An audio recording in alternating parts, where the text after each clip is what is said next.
सुटणार आहे 15 ऑगस्टला ध्वजावंदन आता कुणाच्या हस्ते होणार याची वाट आणखीन पाहतो। नाही, मला वाटते पालकमंत्री पदाच्या संदर्भामध्ये माननीय मुख्यमंत्री महोदय, दोन्ही उपमुख्यमंत्री महोदय योग्य त्या वेळी निर्णय घेतील। रायगड जिल्ह्यावर आणि नाशिक जिल्ह्यावर कुठल्याही बाबतीतला अन्याय होणार नाही किंवा निधीच्या बाबतीमध्ये कुठली कमतरता पडणार नाही याची दक्षता तिन्ही म्हणजे मुख्यमंत्री महोदय, दोन्ही उपमुख्यमंत्री महोदय घेत आहेत। काल जी तटकरे साहेबांची आणि माननीय एकनाथजी शिंदे साहेबांची भेट झाली ती सदिच्छा भेट होती। पंतप्रधान नरेंद्र मोदी साहेब आणि अमित शाह साहेबांनी NDAच्या सर्व घटक पक्षांची त्या ठिकाणी बैठक आयोजित करण्यात आलेली होती। त्या बैठकीमध्ये सहभागी होण्यासाठी ही नेते मंडळी त्या ठिकाणी होते आणि सदिच्छा भेट झाली। पालकमंत्री पद असेल इतर काही याच्यामध्ये त्या संदर्भामध्ये काही चर्चा असण्याचं काही कारण नाही, कारण महायुतीचे घटक पक्ष म्हणून किंवा महायुतीचं सरकार म्हणून फक्त एक पालकमंत्री पदच नाही, तो त्याच्यातला त्या एक संबंध याचा एक भाग आहे, पण ती काही संपूर्ण महायुतीच्या संदर्भातली काही एक मी काय अशी मोठी अडचण आहे असं त्या ठिकाणी काही समजत नाही। वेगवेगळ्या बाबतीमध्ये त्यांच्यामध्ये चर्चा ही नेहमी होत असते।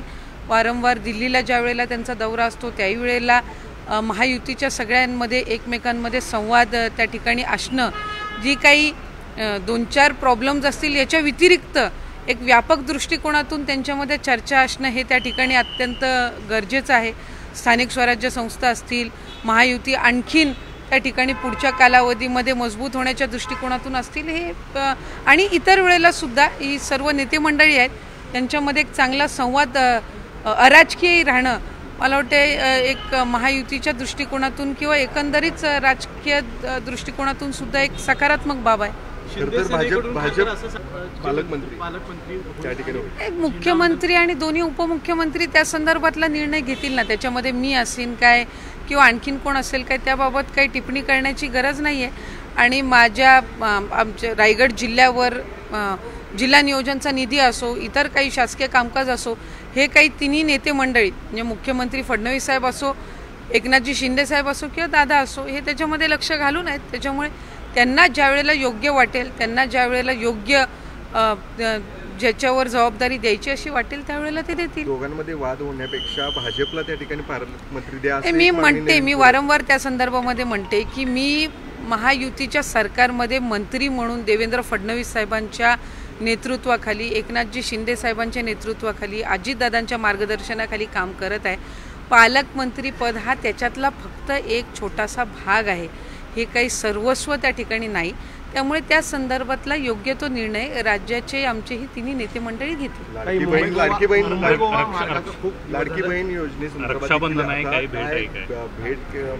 आम्ही 2 दिवसापूर्वीच साधारणपणे जाहीर केलं की रक्षाबंधनच्या पार्श्वभूमीवर त्याच्या पूर्वसंध्येला लाडकी बहीण योजनेचा जुलै महिन्याचा हप्ता हा वितरित होण्याची सुरुवात होईल। कालपासून ती सुरुवात झालेली आहे। त्याच्यामुळे पुढच्या 2-3 दिवसाच्या कालावधीमध्ये पात्र लाभार्थ्यांच्या खात्यामध्ये हे लाभ आपल्याला गेलेले पाहायला मिळेल। तो एक डेटा आहे जो माहिती व तंत्रज्ञान विभागाने आमच्याकडे दिलेला आहे।